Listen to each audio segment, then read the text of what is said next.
प्यारे विद्यार्थियों, नमस्कार। कैसे हैं आप लोग? आशा करती हूँ आप सब तंदुरुस्त होंगे और पढ़ाई के प्रति आप सबका उत्साह कायम होगा। बच्चों, मैं पूजा शर्मा चंडीगढ़ एजुकेशन डिपार्टमेंट से, और आज हम पढ़ने वाले हैं 10वीं कक्षा के विज्ञान का अध्याय 10वां प्रकाश, परावर्तन तथा अपवर्तन का भाग 1। तो चलिए पहले हम देख लेते हैं कि इसके बारे में थोड़ा बहुत हम क्या जानते हैं। हमें पता है कि प्रकाश सरल रेखीय पथ में गति करता है। प्रकाश के परावर्तन से आप क्या समझते हैं? किसी वस्तु को देखने के लिए हमें किन चीज़ों की आवश्यकता होती है, इनके बारे में थोड़ा बहुत हमें पता है। तो आइए अब देखते हैं कि इस अध्याय में आज हम क्या पढ़ेंगे। प्रकाश का परावर्तन, गोलीय दर्पण और उनके प्रकार, गोलीय दर्पणों के द्वारा प्रतिबिंबों का बनना, गोलीय दर्पणों के उपयोग और गोलीय दर्पणों के लिए नई चिन्ह परिपाटी। तो चलिए बच्चों, अब हम इन सभी विषयों के बारे में एक एक कर पढ़ना शुरू करते हैं। लेकिन इससे पहले कुछ परिभाषाओं के बारे में जानना ज़रूरी है, तो चलिए पहले उन्हें देख लेते हैं। प्रकाश क्या है? प्रकाश एक प्रकार की ऊर्जा है जिसे हम अपनी आँखों द्वारा ग्रहण करते हैं। प्रकाश की किरण वह सरल रेखीय पथ जिस पर प्रकाश गति करता है, उसे हम प्रकाश की किरण कहते हैं।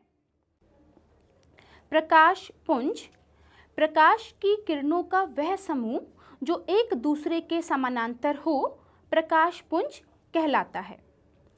आपतित किरण वह प्रकाश की किरण जो किसी सतह पर पड़ती है, आपतित किरण कहलाती है।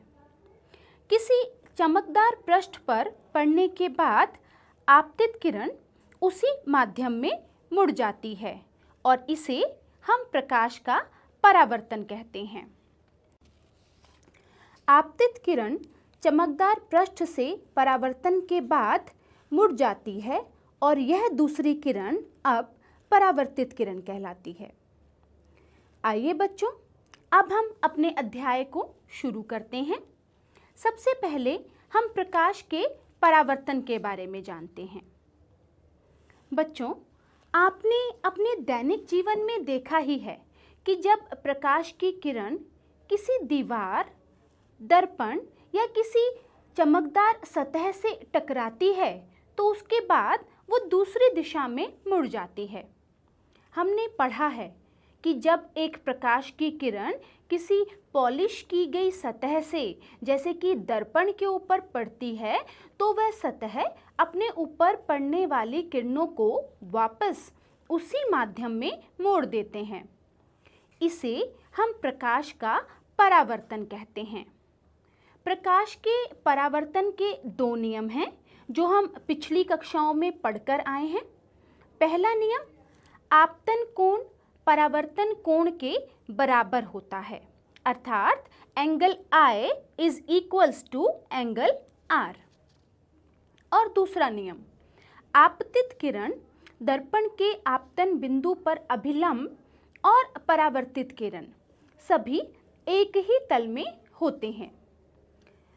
परावर्तन के यह नियम गोलीय पृष्ठों सहित सभी प्रकार के परावर्तक पृष्ठों के लिए लागू होते हैं। बच्चों, आप रोज अपने आप को घर में लगे दर्पण में देखते होंगे। यह दर्पण समतल दर्पण होता है जिसमें हमारा प्रतिबिंब सदैव सीधा, हमारे आकार के बराबर और आभासी दिखाई देता है। आभासी क्यों कहा मैंने? आभासी इसलिए क्योंकि हम अपने प्रतिबिंब को किसी पर्दे पर नहीं उतार पाते, अतः इस प्रकार का प्रतिबिंब आभासी प्रतिबिंब कहलाता है। चलिए बच्चों, अब हम गोलीय दर्पणों के बारे में पढ़ते हैं। ऐसे दर्पण जिनका परावर्तक पृष्ठ गोल होता है, गोलीय दर्पण कहलाते हैं। यह 2 प्रकार के होते हैं, उत्तल दर्पण और अवतल दर्पण। आइए बच्चों, इन्हें हम एक क्रियाकलाप से समझते हैं। बच्चों, एक बड़ी चमकदार चम्मच लीजिए। इस चम्मच की अंदरूनी सतह अवतल दर्पण की भांति कार्य करेगी और इसकी उभरी हुई बाहरी सतह उत्तल दर्पण की तरह कार्य करेगी। अब इस चम्मच के उभरे हुए गोलीय सतह के सामने